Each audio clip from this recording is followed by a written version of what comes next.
Das postagens bem-humoradas nas redes sociais para a dureza da vida real. E assim, a saga de Jefferson para encontrar um emprego continua. Nós começamos a contar a história dele na última semana. O jovem de 23 anos é formado em Gestão de Recursos Humanos e está cursando a segunda graduação, Psicologia. Mesmo assim, desde novembro do ano passado, ele não acha vaga no mercado de trabalho.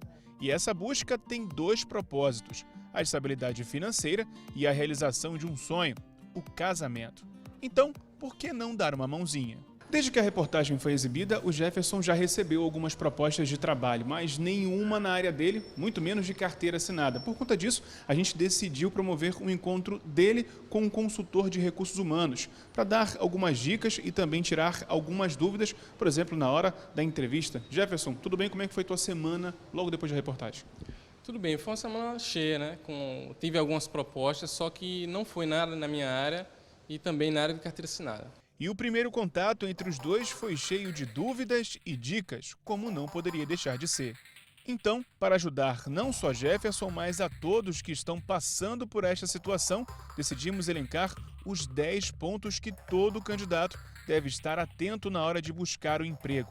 2 são antes mesmo da entrevista: a busca pela vaga e o que deve ter no currículo. Essas vagas elas estão hoje, na maioria, em função até das empresas tentarem reduzir os seus custos, a maioria delas colocam nas redes sociais, que é no LinkedIn, que é no seu perfil. A primeira dica que eu passo para o Jefferson é: para cada vaga que ele for buscar, ele precisa ter um currículo específico.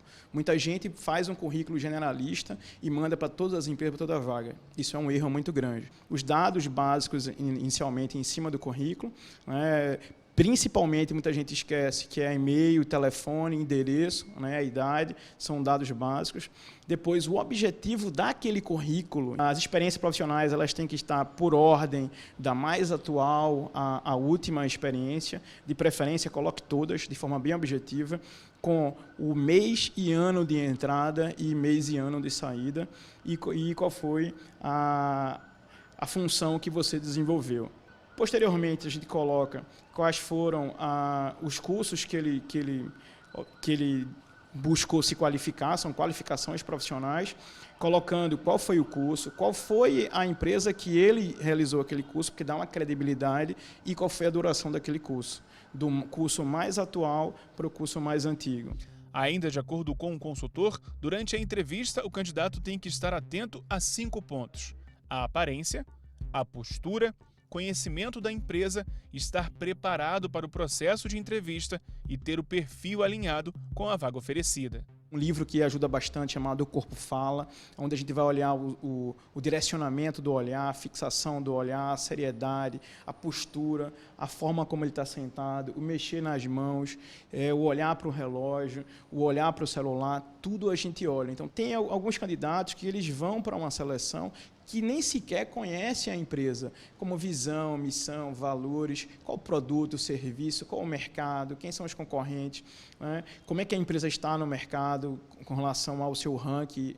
O candidato precisa conhecer as etapas do processo, ele precisa conhecer quais são as perguntas que são mais comuns, ele está preparado. Por exemplo, normalmente a gente pergunta ao candidato: me diga 3 pontos fortes e 3 pontos fracos seu. Se o candidato ele não está preparado para isso para a gente, de forma bem objetiva, mostra claro que ele não se conhece. Qual é a preocupação disso? Se ele não se conhece, ele vai melhorar e mudar quando?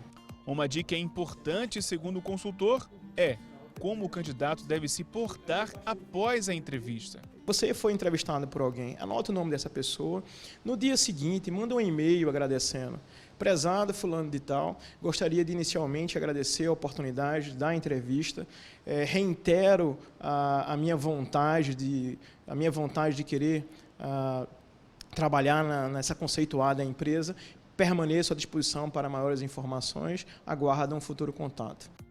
Caso o candidato avance no processo de seleção, ele vai se deparar com as últimas 2 etapas: a dinâmica de grupo e o chamado case, quando ele é submetido a um teste de como faria para resolver um problema da empresa. Aquela pessoa que se levanta ou que diz que posso começar, ela já começa ganhando ponto. Dica especial: quando você está concorrendo por uma vaga, inicialmente, na primeira etapa da dinâmica, você está concorrendo com as outras equipes e não com os seus colegas que estão naquela sua equipe.